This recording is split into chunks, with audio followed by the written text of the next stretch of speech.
We choose to go to the moon in this decade and do the other things, not because they are easy, but because they are hard. It was one of the biggest accomplishments in U.S. history.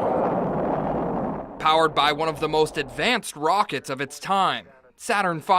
That's one small step for man. The Apollo 11 moon landing. Apollo 11, Houston to arrival. A mission that would never have been possible had it not been for a team of highly skilled Americans. So lunches were a little better than the food truck here? Oh, we had a wonderful cafeteria. Americans like Donald Brinka.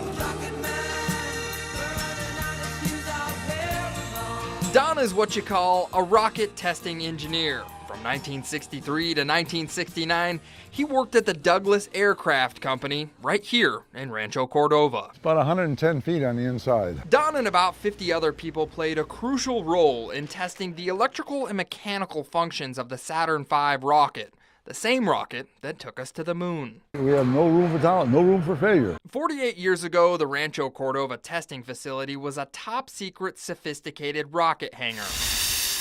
Today, it's used as a welding shop for a building contractor.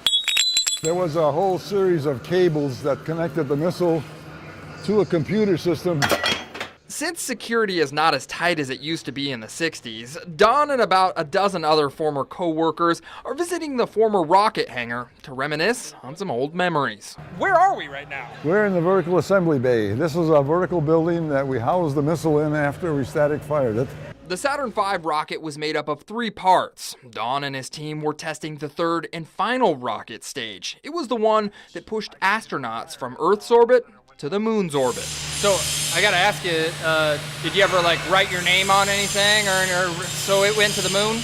Oh, on the inside of some of them, yes. you wrote your name and stuff? Yeah. It was no easy task getting the third stage section of the Saturn V rocket to Rancho Cordova. First, it was built in Los Angeles. Then, a specially designed jet flew the rocket to Mather Airport. From there, it was trucked to the testing facility. And it was then that a team of mechanics took over. And they'd stand it up in here, and then all the modifications that the engineering wanted to do is what we did here. This is Jerry Paulson. He worked under Don Brinka and did a lot of the wrenching on the missile. I like to tell people this, that the size of the computer that's in this cell phone right here would have run the whole computer that we used to test fire this thing. Jerry worked on all 13 Saturn V rockets that were sent to space, and at the time, it was the pinnacle of his career. I was here from 1964 to 1969. And yeah, it's an emotional thing for me to be here now, because I've lost so many of the people that I worked with here.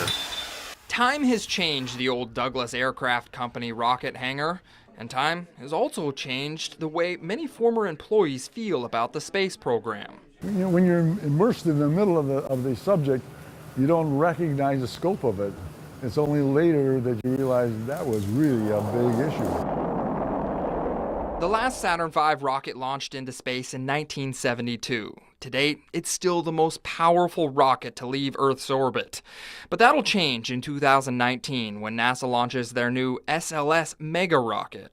But the work at Rancho Cordova will not be forgotten. We were the first ones to do it, so. You guys did a great job. Thank you. Don, Jerry, and all the other former NASA workers have laid the foundation for the next space race, the mission to Mars. In Rancho Cordova, John Bartel, ABC 10 News.